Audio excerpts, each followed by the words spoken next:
The barrel of my Colt was steady, my breath clouding in the frozen barn air. I expected a desperate drifter, or worse, a wolf cornered by the storm. But when the figure rose from behind the hay bales, it wasn't a man at all. It was a woman, wrapped in a tattered quilt, her gray eyes burning with defiance. And in that instant, I knew the solitude I had come here to die in was already slipping away.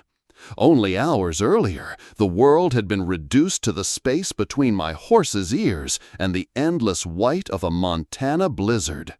Each gust of wind struck like a hammer, stealing what little warmth remained in my bones. Gideon, my old war-horse, trudged onward with the grim patience of a beast that had carried too many burdens. His breath plumed in the icy air, and I leaned low in the saddle, more ghost than man, moving through a land that seemed intent on swallowing me whole.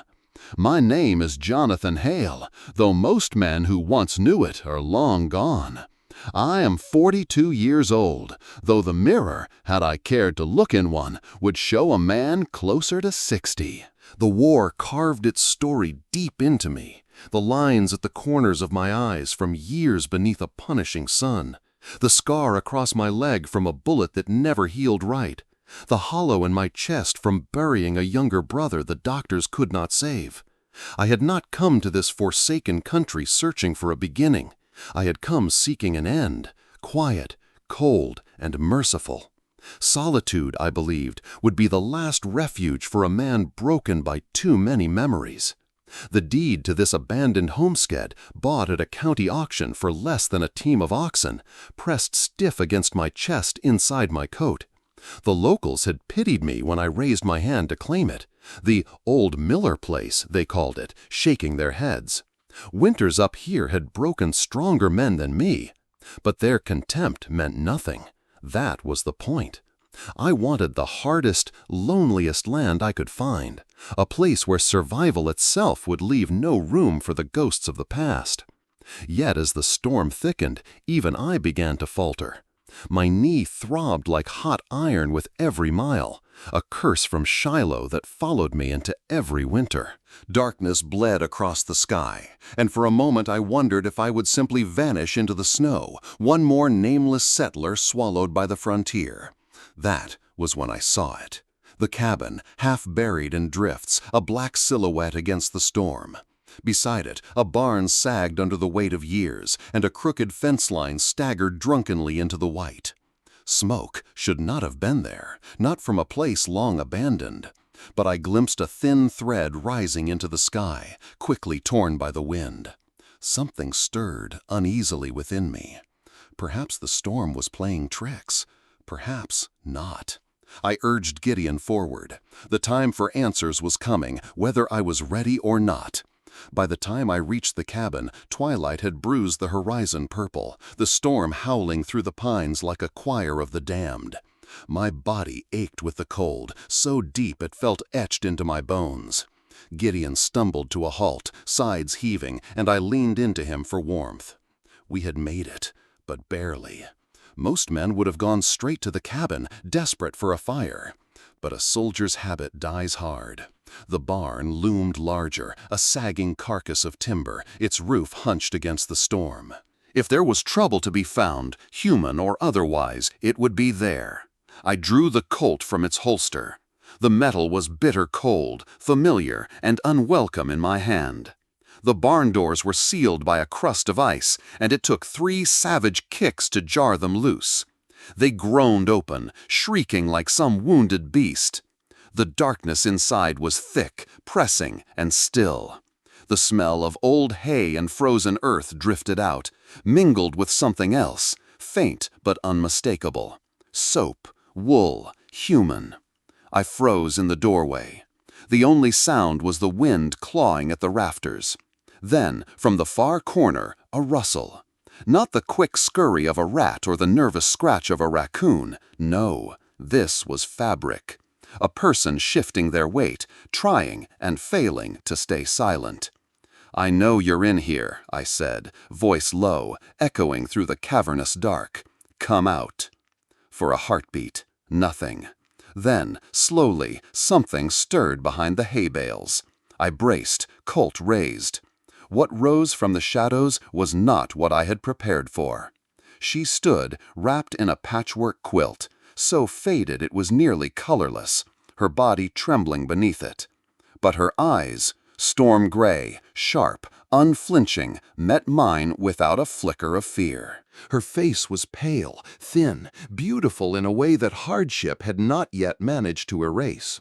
Auburn hair spilled wildly around her shoulders, catching the weak light filtering through the slats. I had expected a drifter, a thief, even a desperate squatter.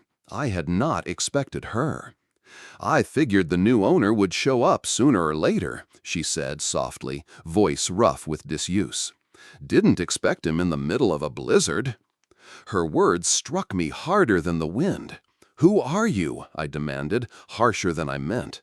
"My name is Margaret Miller," she said, chin lifting in quiet defiance. "My husband, Thomas, he was the one who owned this place. He died last fall, timber accident. The bank took the land. I had nowhere else to go." The storm outside shrieked, rattling the barn walls. We stood locked in silence, two strangers bound by loss and circumstance. I had come to this place to vanish. She had clung to it to survive. And now our fates had crossed in a way neither of us had chosen. I lowered the Colt slowly.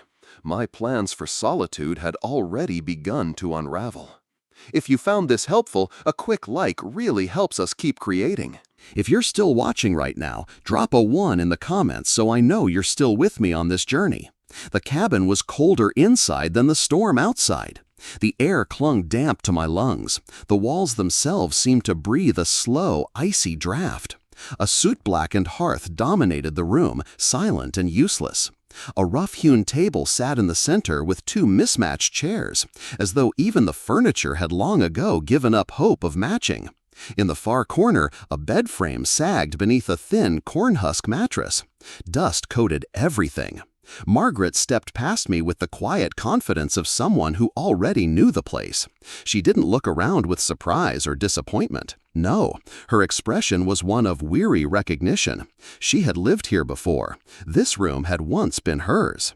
"There's wood in the lean-to," she said, her voice low, "likely damp."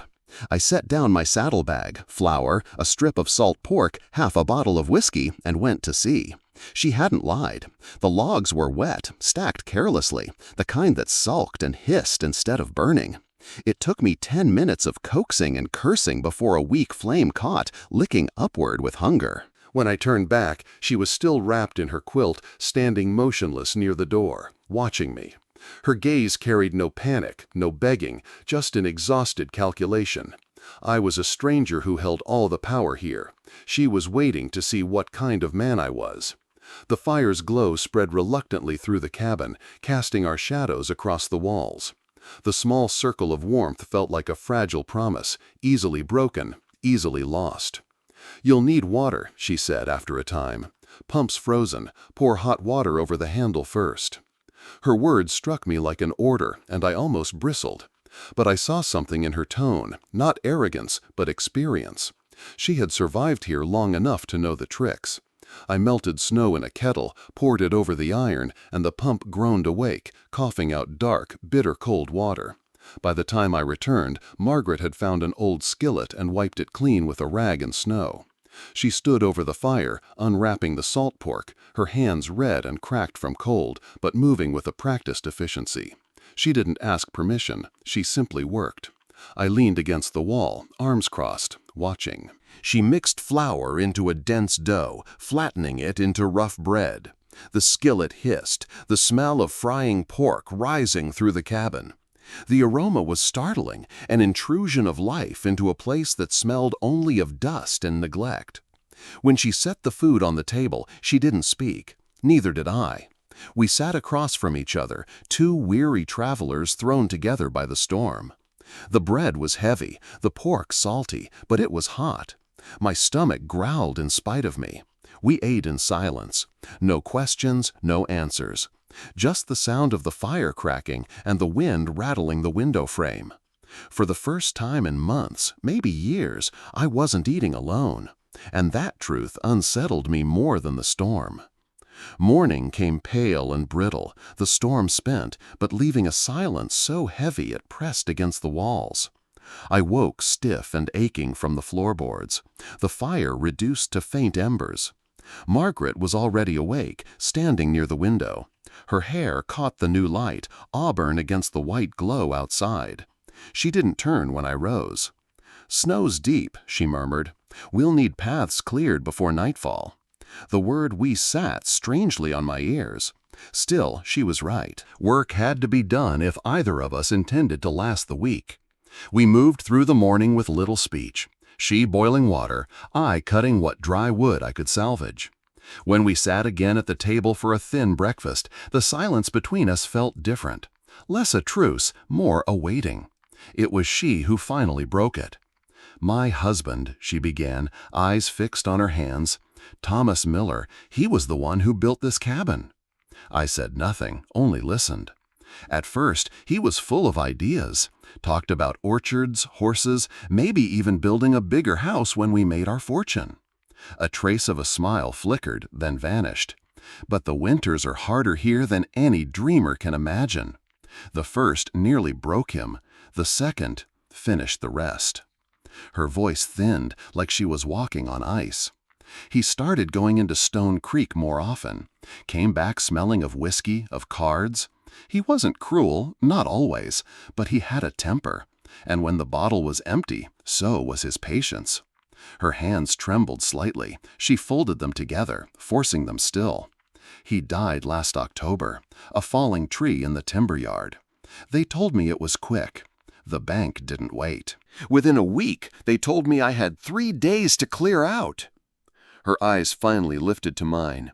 Gray, steady, defiant, but carrying something else beneath, something I knew too well. "I had nowhere to go," she said simply. I studied her across the table. The words were plain, stripped of self-pity, but they hit like a rifle shot. I knew that hollow tone. I had heard it in the trenches, in dying men who had already surrendered to the darkness. For a long time, I said nothing. My thoughts dragged me backward, to Daniel, my younger brother, shivering with fever in a field hospital, to the war, where dreams were buried in mud, to myself, running to this frozen land in the hope silence could drown memory. We were not so different, she and I. "You stayed," I said finally, my voice rough, "when anyone else would have left." Her chin lifted slightly. "Leaving means admitting there's nothing left worth fighting for." The fire cracked between us. I looked at her and felt the sharp sting of recognition. Her fight was my fight. Her ghosts, my ghosts. But I had come to Montana to bury mine, and already I could feel them rising. The snow was deeper than I'd guessed. By mid-morning, drifts reached my thigh, crusted hard enough to trip even Gideon in the barn. The paths to the woodpile, the outhouse, and the well had vanished beneath a white ocean. Margaret didn't wait for instruction. She pulled on a pair of oversized boots, Thomas's, I reckoned, stuffed with rags to make them fit. With a broom she'd found behind the door, she began sweeping the porch clear. No hesitation, no wasted movement. I watched a moment before fetching the rusted shovel leaning against the lean-to. The handle was sound. Heavy snow resisted each push, the blade biting slow channels toward the barn. My knee screamed with every step, but she worked beside me, steady as a metronome, breath puffing white into the air. Neither of us spoke. There was no need. A rhythm built between us, shovel, sweep, haul, stack. By noon we had carved out 3 narrow paths and dragged a small fortune of wood to the porch. My back ached, her cheeks were flushed crimson, but we had beaten back the storm's claim, if only for a time. Inside, the cabin felt different. Not warm, but less empty. She set beans from a forgotten sack to soak, slicing the last of the salt pork thin. I knelt by the hearth, coaxing the fire stronger. Before she ate, she did something that stopped me. She bowed her head. Not long, not with ceremony, just a whisper of thanks. When she raised her eyes, she ate without explanation. I hadn't seen anyone pray in years. My own prayers had dried in the war, left in the mud along with so many faces. Yet here, over a pot of beans and scraps, she offered gratitude as though it were a feast. I shifted uncomfortably. My gaze wandered, and that's when I noticed it. On a high shelf near the bed frame, a Bible. The cover cracked, edges curled, but unmistakable. Curiosity, or maybe habit, drew me to it. I thumbed through brittle pages, words smudged by time. One line caught my eye. "For I know the plans I have for you, plans to give you hope and a future." Jeremiah 29:11. Hope, future. The words twisted in my chest like barbed wire. I snapped the book shut. Margaret looked up from the fire, gray eyes steady. She said nothing, but I wondered if she had chosen that verse on purpose. "Seems a cruel promise," I muttered, setting the Bible back where it had been. Her voice was quiet but firm. "Cruel only if you stop believing it." The room fell silent again, the crackle of beans simmering filling the air. I turned back to the fire, but her words clung to me like burrs. Outside, the storm's wreckage surrounded us. Inside, two strangers ate a poor man's meal. Yet in her quiet faith, I glimpsed something more dangerous than hunger or cold. Possibility. The days began to find their rhythm, though it was a rhythm dictated by the snow and the biting cold. Morning meant stoking the fire back to life. Midday meant cutting and hauling more wood before the drift swallowed the pile again. Evening meant stretching what little food we had into something resembling supper. One afternoon, while trying to mend Gideon's harness, I found my fingers clumsy in the cold. The leather had cracked where the strap met the buckle, and my needle skipped uselessly over the thick hide. My knee ached from crouching, frustration clawing at me. "Let me," Margaret said. I looked up, half ready to refuse, but the calm certainty in her tone gave me pause. She knelt beside me, quilt slipping from her shoulders. Her hands were red and raw, yet when she took the leather, they moved with surprising skill. "Needle in, draw tight, not swift and sure." "Where'd you learn that?" I asked after a moment. "My father was a cobbler," she replied, eyes never leaving her work. "He used to say a man could be judged by the state of his shoes. He believed in things that were made to last." The hung between us. She finished the stitch neatly, pressing it flat with her thumb before handing the harness back. For a brief second, our fingers touched. Cold skin against cold skin. But in the spark of contact, I felt a warmth I hadn't expected. I pulled my hand back too quickly, covering the reaction with a grunt. "Good work." She said nothing, but a faint color rose in her cheeks. We spent the rest of the afternoon working side by side, she patching a tear in the quilt, me oiling the repaired strap. The fire popped in the hearth, the wind groaned in the chimney, but inside the cabin there was something different, less bleak. At supper, she portioned the food evenly, sliding my tin plate across the table.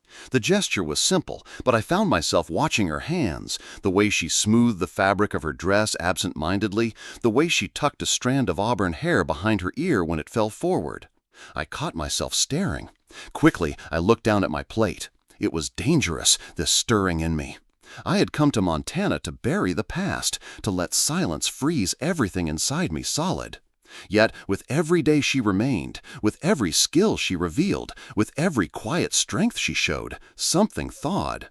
Later, as I stretched out on the floor by the hearth, I listened to the sound of her shifting beneath the quilt on the bed. Just a soft rustle, nothing more. But it was enough to remind me I wasn't alone. And that thought, more than the storm, more than the hunger, was what kept me awake long into the night. The supplies were running low by the 5th day. Flour nearly gone, beans scraped from the bottom of the sack, salt pork reduced to thin, curling slivers. Margaret had made each meal stretch further than I thought possible, but even she admitted it. One of us would need to ride into Stone Creek. "I'll go," I said flatly. She shook her head, brow creasing.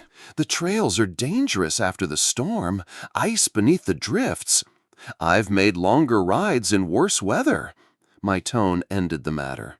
She didn't argue further, though I caught the shadow of worry in her gray eyes as she watched me saddle Gideon. The trail was slow, each step a negotiation against hidden ice. The cold gnawed at my leg until every jolt of the horse was a knife in my knee. By the time I saw the chimneys of Stone Creek, the sun was a pale coin sinking behind snow-choked hills. The town was little more than a single frozen street: saloon, blacksmith, general store, and a small wooden church with a steeple bent by years of wind. I dismounted stiffly and pushed through the door of Henderson's store. Warmth struck me like a blow, thick with the scent of leather, coffee, and salted fish. Henderson, a man whose face had dried into permanent wrinkles, gave me a curt nod. "Thorne," he grunted.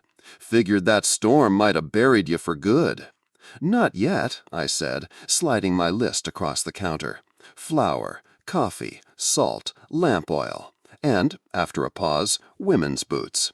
His eyebrow arched, but he asked no questions. He wrapped the goods, moving with deliberate slowness. The door banged open, and a voice far too familiar rang out.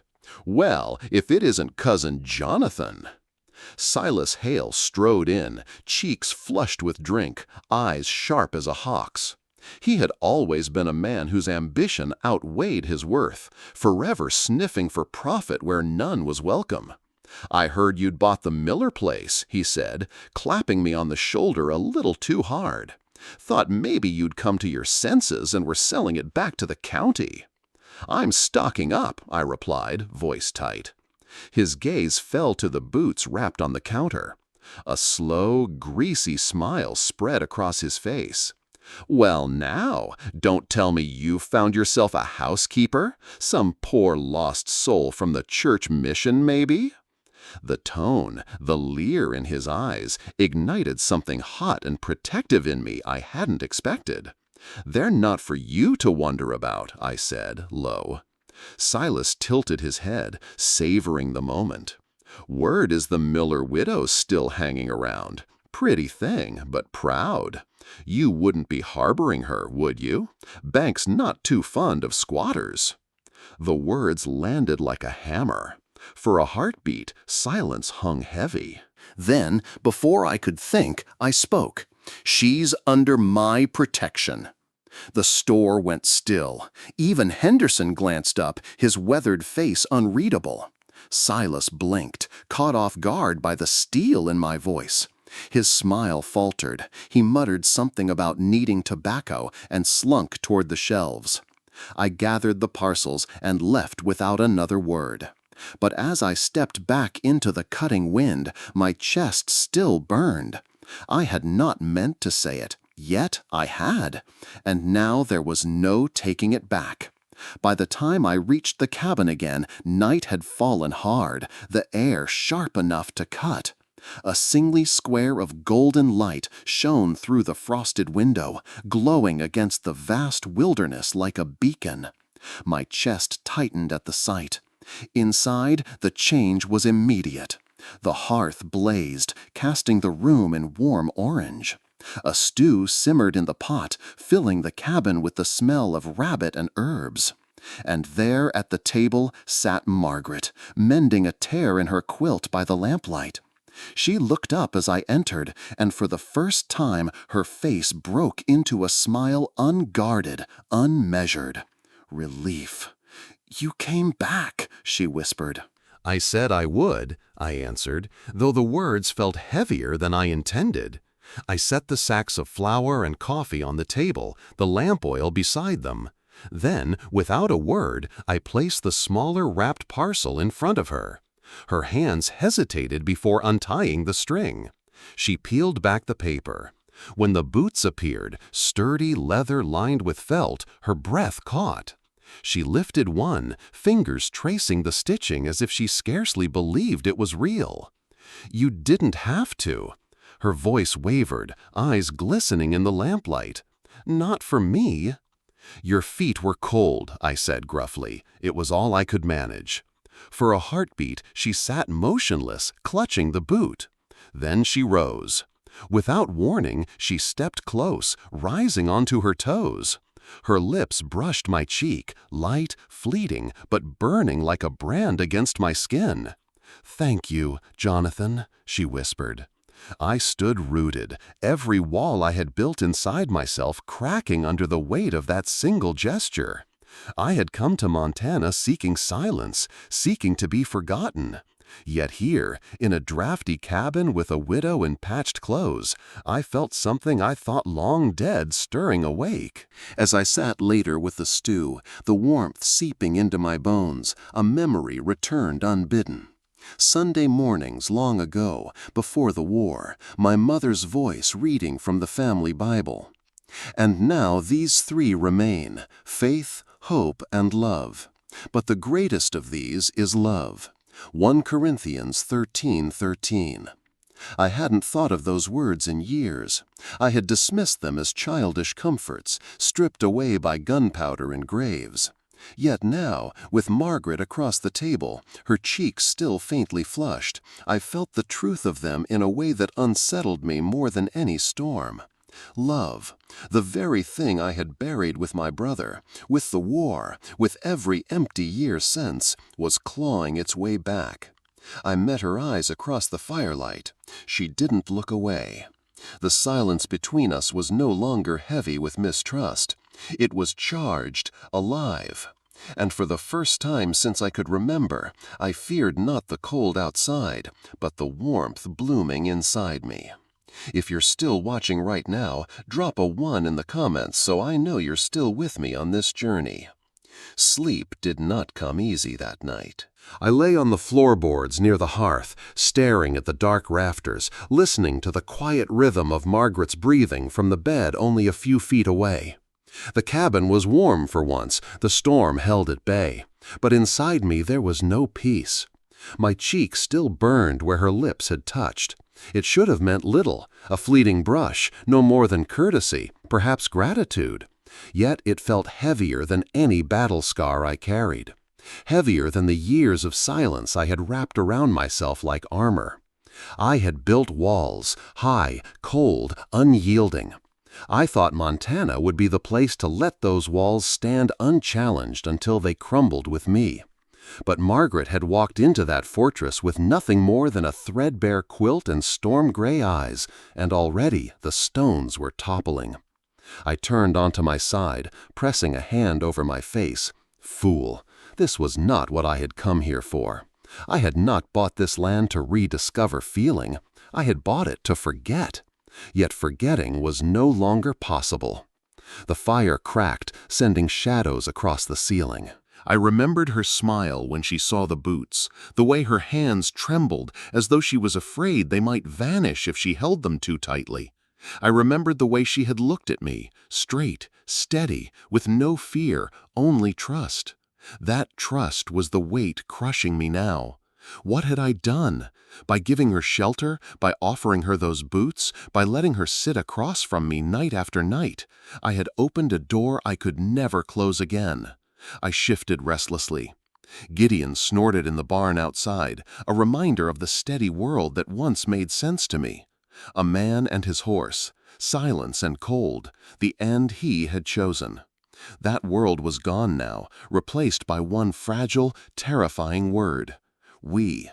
Margaret had said it earlier, casually, when speaking of clearing the paths. But the sound of it had lodged in me like a seed. We. As if my life was no longer mine alone. I rose quietly and stirred the fire, more for distraction than warmth. The flames leapt, illuminating the Bible still resting on the shelf where I'd left it. Its presence nagged at me. Margaret believed, her quiet prayer had shown that. But what of me? Faith had abandoned me on a battlefield long ago. Or perhaps I had abandoned it. I sat back heavily, the weight of everything pressing in. I could feel it, the line I had crossed, the ground behind me burning away. There was no retreat into silence anymore. I had reached the point of no return. Sleep finally claimed me in fits, dragging me down into the mud and smoke of memory. I was back there again, the war. Gunfire cracked across the fields, the air thick with powder and screams. The earth trembled with cannon fire. My hands were slick with blood that wasn't mine. And then Daniel was there, my brother, his face pale, eyes wide, lips trembling with fever and fear. "Jonathan," he rasped, clutching my arm, "don't let me go." I pressed rags to his chest, shouted for a medic who never came. Around us men fell, one after another, swallowed by mud and fire. Daniel's grip weakened, his breath rattling shallow. His eyes pleaded with me, pleaded for something I could not give. "No," I whispered, "stay with me, please." But the life drained from him all the same. His hand slipped from mine, his head rolling to the side, eyes staring at nothing. The world went silent. Not from peace, but from the roaring void left behind. I woke with a shout, sweat freezing instantly on my skin. My chest heaved, heart hammering like I had run a mile through snow. I pressed my palms over my face as if I could block the memory from searing itself across my eyes. And then I heard it, soft, fragile, a thread of sound weaving through the darkness. Margaret's voice. She was humming, low, steady, barely more than breath. A hymn I had not heard since childhood, but one that stirred something deep in me. Amazing grace. I turned my head toward the bed. In the glow of the dying fire, I could see her outline, sitting upright, quilt wrapped around her shoulders.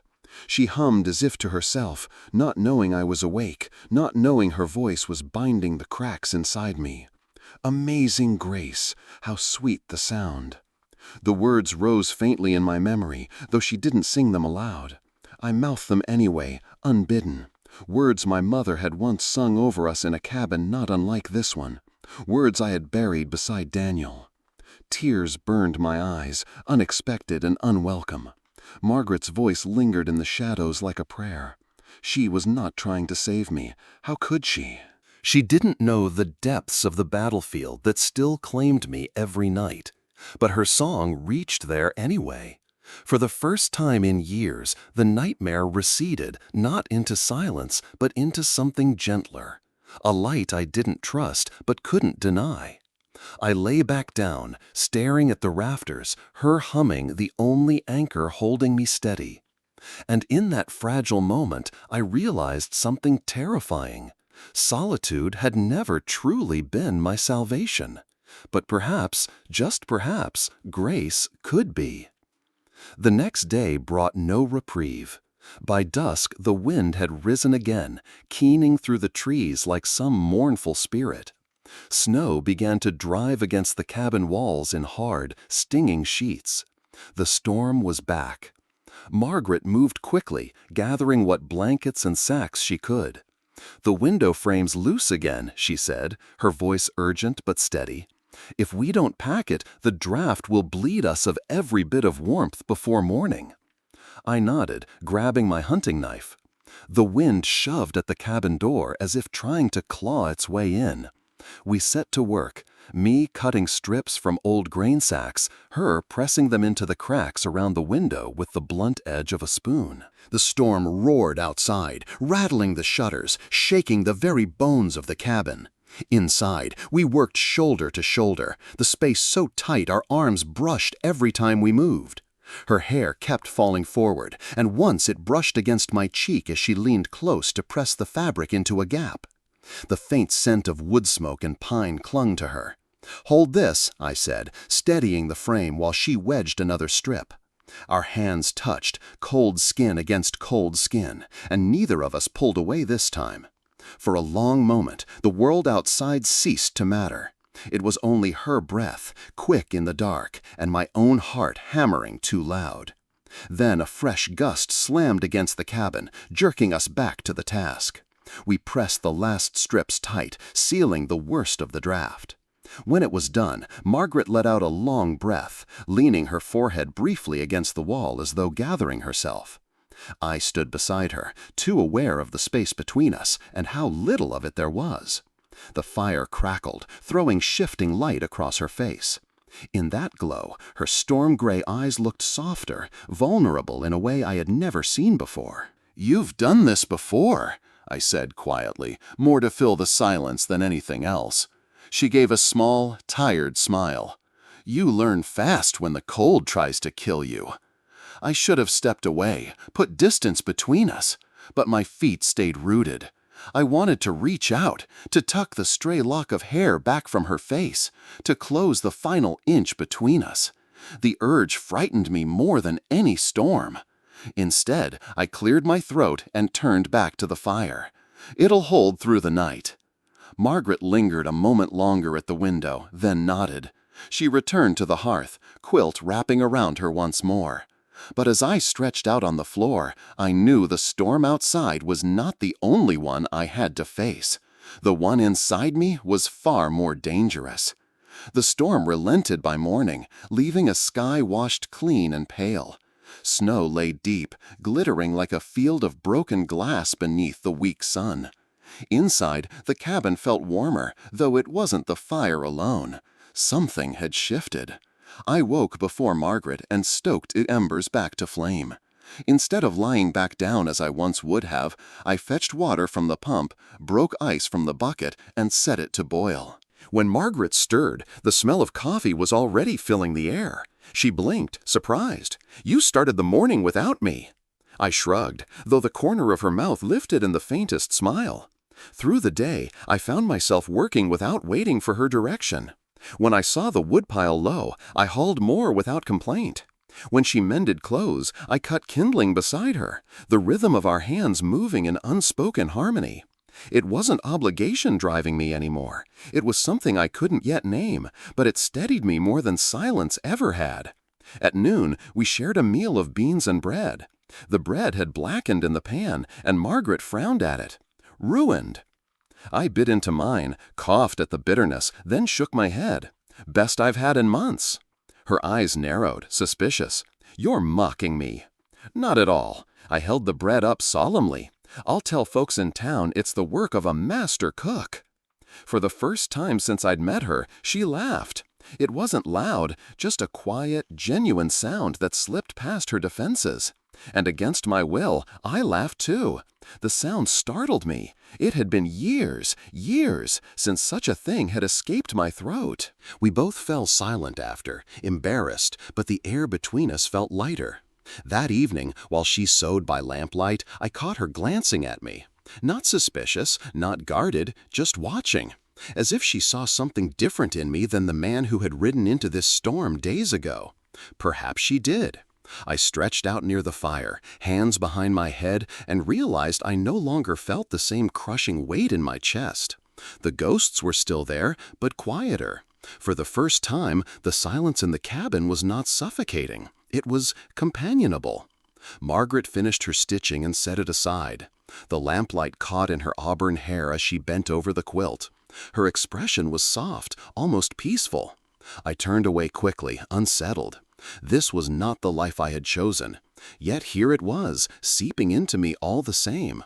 And God help me, I found I no longer wanted to push it away. It was a week later when word reached us. I had gone into Stone Creek again, trading pelts for flour and lamp oil.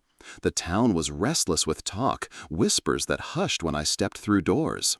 Even Henderson, usually taciturn, avoided my eye. It was Silas who made it plain. He caught me outside the blacksmith's, a smug smile plastered on his face. "Cousin," he said, voice dripping false warmth, "seems you've grown fond of that cabin and of its company." I said nothing, cinching Gideon's reins tighter. "Word's gone round," he continued. "Folks say you've got the Miller widow holed up out there. Bank won't like that. She's a squatter, Jonathan. Sooner or later, sheriff will come knocking, unless, of course, you plan to make it right." The implication was clear. There was no making it right. Not unless I turned her out myself. I stepped close enough that my shadow fell across him.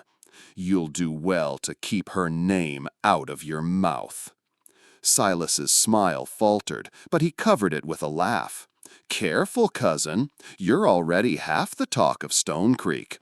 A soldier turned hermit hiding away with another man's wife? Doesn't look good. Best to let the law handle things, for your sake."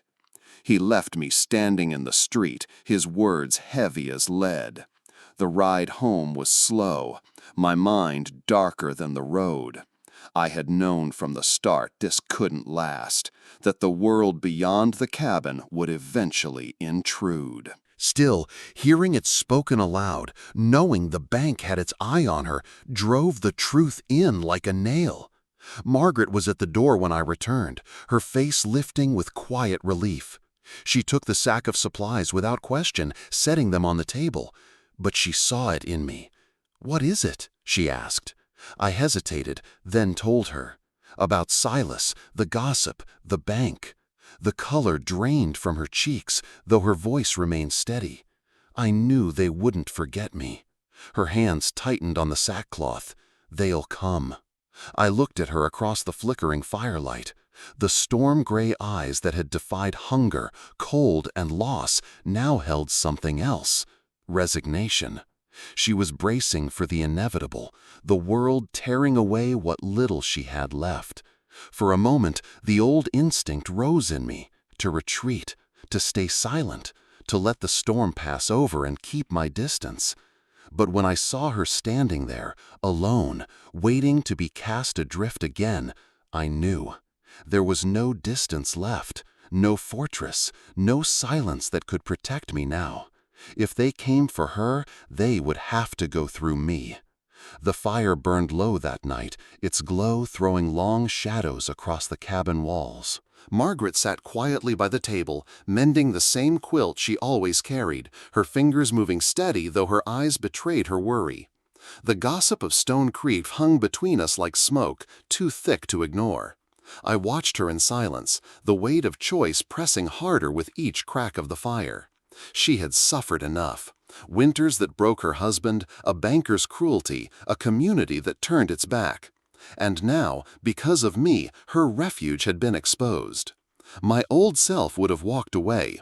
The soldier who returned from war broken, the man who buried his brother and walled himself in silence, that man would have told her to flee, to save herself, while he stayed behind to vanish into the snow. But I was no longer that man. I remembered her laughter when I teased her bread, the way her hand brushed mine as we worked on the harness, the quiet strength in her voice when she prayed. I remembered the kiss on my cheek the moment the last of my defenses fell. Solitude had never been what I wanted. It had only been what I chose when the pain was too much to bear. What I wanted, what I had always wanted, was peace. And peace was not found in silence, but in a shared fire, a meal for two, a promise kept. Margaret looked up then, meeting my gaze. Her gray eyes searched mine, as if asking the question neither of us dared to speak. "Will you send me away, or will you stand with me?" I rose slowly, my knee aching with the effort. Crossing to the hearth, I stirred the embers until flames licked the logs anew. The light filled the room, driving the shadows back. "They'll come," she said softly. "Let them," I answered. My voice was steady, even to my own ears. She blinked, startled, as though she hadn't expected the words. I felt the weight of them settle in the room, heavier than any vow I had spoken before. I didn't need to say more. The decision was made. If Silas brought the sheriff, if the bank pressed its claim, then so be it. I would stand between her and the world, no matter the cost. As I returned to my chair, a verse stirred in my memory, one I had thought buried with my faith. "The Lord is my strength and my shield. My heart trusted in him, and I am helped." Psalm 28:7. I did not know if I still believed, but I knew this. For the first time in years, my heart was no longer empty. Margaret bent her head again, her needle flashing in the lamplight. But her hands trembled now, and I realized she had understood. She was no longer alone, and neither was I. If you like this video, please comment number 9. If you don't like it, please comment number 0. The days that followed were quieter, though the silence was no longer the same.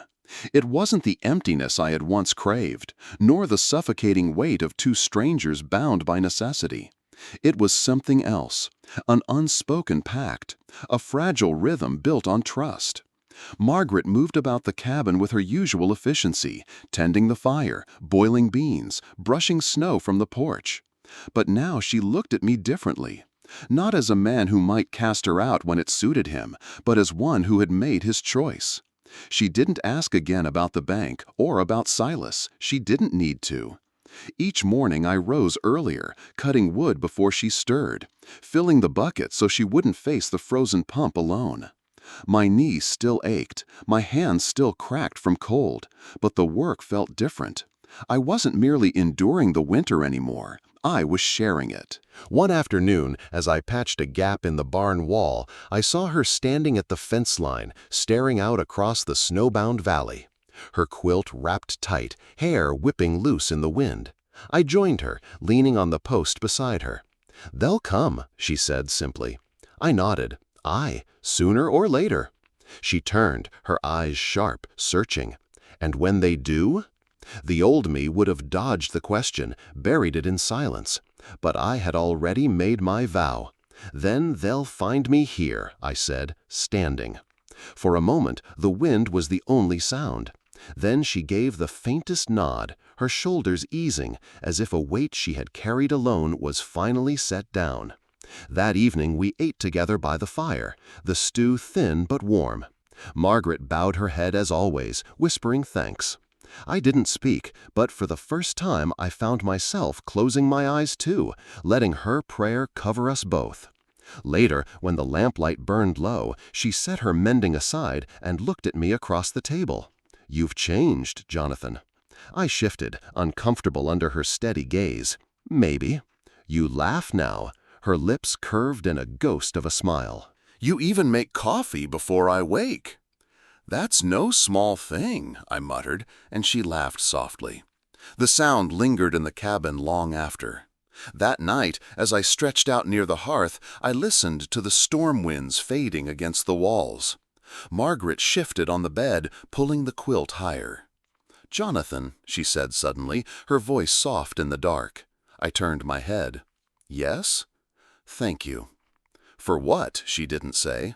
For the boots, for the wood I hauled, for the vow I had spoken. Perhaps for all of it. But in her tone was a depth that reached further than gratitude. I lay awake long after she slept, staring at the rafters, the words echoing in my chest. The valley lay buried under snow, a white silence stretching to the mountains. Yet inside the cabin, life held. The hearth glowed, the chores continued, and for the first time since I had bought this land, I felt it wasn't a place to die, but a place where something new might begin. The thought unsettled me, yet I could not shake it. Solitude had been my shield, but Margaret had shown me another way. A verse whispered in my memory, one I had read with bitter mockery weeks before, now returned with gentler weight. "For I know the plans I have for you, plans to give you hope and a future." Jeremiah 29:11. I stared at the fire, listening to the steady sound of her breathing in the quiet cabin. Hope, future, words I had thought belonged to other men, not me. And yet, with her here, they no longer felt so far away. The knock never came that week, nor the week after, but we both knew it was only a matter of time. The bank didn't forgive debts, and men like Silas didn't let matters rest. Every time Gideon snorted in the barn or a branch cracked in the wind, Margaret glanced toward the door. And every time, I felt the weight of my promise settle heavier in my chest. Yet fear no longer ruled the cabin. The days unfolded with quiet purpose. We shoveled paths through new drifts, stacked wood higher against the porch, stretched rations with whatever Margaret could coax from beans and flour. We worked side by side, two survivors bound not just by necessity, but by something deeper. One morning, I found her outside brushing snow from the fence. She paused, her gaze lifted toward the mountains gleaming white against the sky. "I used to dream of leaving this place," she said softly, "of somewhere easier, warmer. But now—" Her voice trailed off. I waited. She turned, gray eyes steady on mine. "Now I think the place doesn't matter, only the company does." Her words struck something inside me I hadn't dared to name. For months I had sought an ending here. Yet with her, I saw not an end, but a beginning. That night, as we sat by the fire, I spoke aloud what I had carried in silence. "I was ready to die here, Margaret, alone. Thought it was the only way to silence the ghosts. But you—" I broke off, searching for words. "You've shown me solitude isn't peace. It's just emptiness. And I'm done with emptiness." Her eyes softened, a sheen of tears catching the firelight. She reached across the table, her hand brushing mine. "Then don't choose it again." I covered her hand with my own. The calluses of hard years pressed together, rough yet steady. For the first time, I felt not haunted, but whole. Winter slowly loosened its grip. The snow began to soften, trickling into rivulets that ran down to the valley. Birds returned, timid at first, then bolder. The cabin still stood, weathered but steadfast, as did we. Word from town reached us eventually. Silas had pressed the bank, but the sheriff was in no hurry to ride miles through thawing snow for a matter of property. Spring, perhaps, would bring confrontation, but spring was still a ways off, and we would meet it together. I found myself praying again, though clumsily. Not with the polished words of my mother, but with the raw voice of a man learning to hope. I prayed for strength, for Margaret's safety, for the courage to stand when the world came calling. One evening, as the sun dipped behind the mountains, painting the snow in hues of gold and violet, Margaret read softly from the Bible she kept near the hearth. Her voice carried the words with a calm certainty that steadied me more than I could admit. "And now these three remain: faith, hope, and love. But the greatest of these is love." 1 Corinthians 13:13. I looked at her then, truly looked, and knew the verse was no longer just ink on a page. It was flesh and breath, laughter and sorrow, scars and second chances. The world would come. Silas, the bank, the whispers of town. But the storm within me had broken, and in its place was something stronger: faith, hope, love. The greatest of these sat across from me, auburn hair glowing in the firelight, her storm-gray eyes fixed steady on mine.